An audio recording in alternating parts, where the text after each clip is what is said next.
Hi, Leslie O'Neill here with Market Immersion, and we have Rob Scutti with We Do Local. Welcome, Rob. Well, thank you for having me. I'm so glad you're here. So we're going to discuss listings and directories today. So, Rob, Sounds boring, but yeah. So this will be interesting. So tell us. I know a lot of people wonder how they get their profiles online if they haven't already put them on. The directories get information from a number of different places. So one place could be the government when you register your business online, or not even online, but just registered as a corporation or as a sole proprietorship. And also there's companies out there called data aggregators. And there's three main ones. They are data warehouses, if you will, and they have all the information there. And directories buy that information from those companies. So those companies are really clever at grabbing anything new that comes out that's business-wise. Right. Businesses want to have more control over what is out there to make sure it's the right or pertinent information. Definitely. So, and that's what you do, correct? Correct. I work on behalf of the client, and a lot of my clients are agencies that want to have local search as part of their offerings. What is the difference between reputation management or reputation awareness?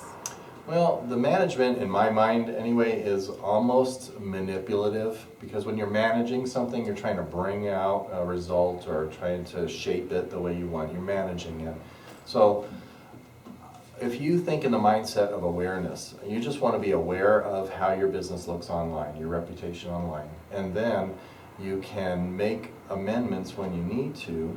But if you come from that standpoint, you can create the culture in your business that brings about the kind of reputation that you want online versus trying to manage it, if that makes any sense. Right, yeah, and reputation is huge online. It's getting that way, yeah. Reviews, anybody can just do one on their mobile device, so it's really important to think about that as a business owner and how your customers are perceiving you, and make sure that they have the right perception. And I've heard that sometimes no review is as bad as a bad review. Is that correct? That could be, because people want to hear what other people are saying. And reviews are also now quantitative in that people that rely on reviews tend to get an overall tone. And so business owners don't have to be all freaked out about that one bad review that somebody had a horrible experience at your business and it's going to ruin them. Well, that's not the case. People expect somebody to come in and not have a good review of them. And so a 4-star might actually be better than a 5-star. 5 might be a little bit too manufactured, too managed. Oh, I see. You mentioned before also that you can do branding through the directories. How does that work? Well, branding in terms of impressions.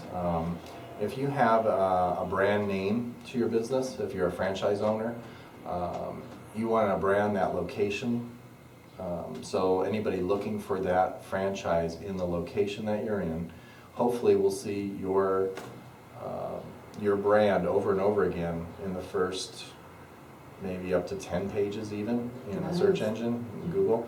So if somebody actually clicks through 2 or 3 pages, you're there represented 2 or 3 times on each page. So that impression of your brand name over and over again, it's definitely a good signal. And that all has to do with the amount of listings that people would hire you to put in.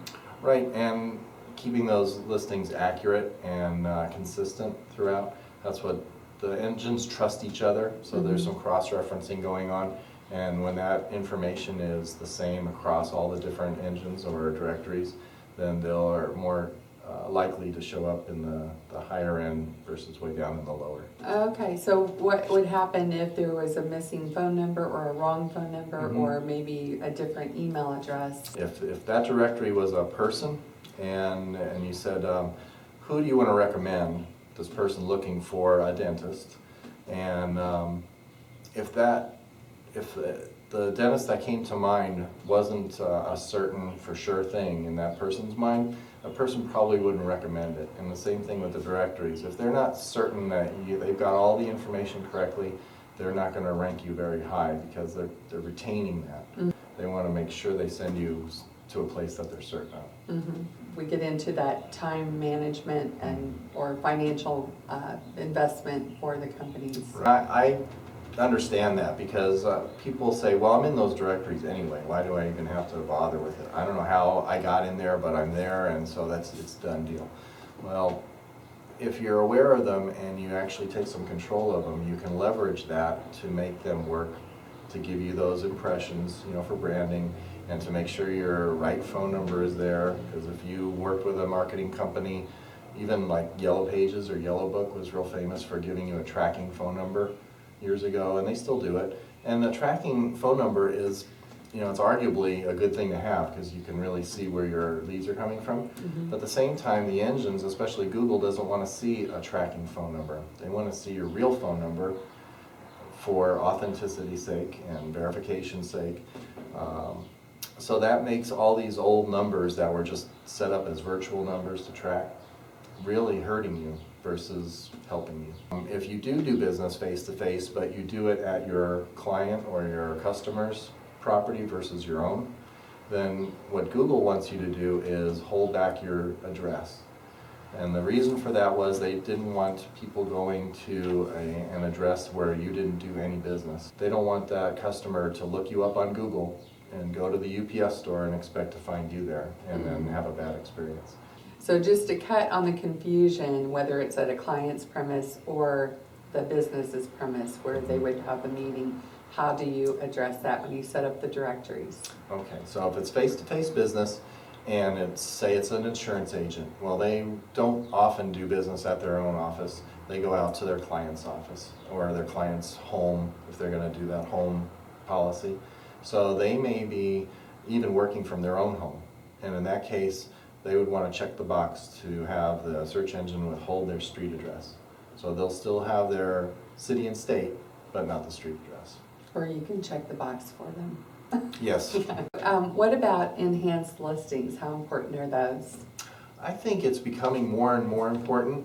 It was important before, but now with all the handheld devices and people are looking for rich content, I think it's really important to enhance your listings as far as you can on a free listing.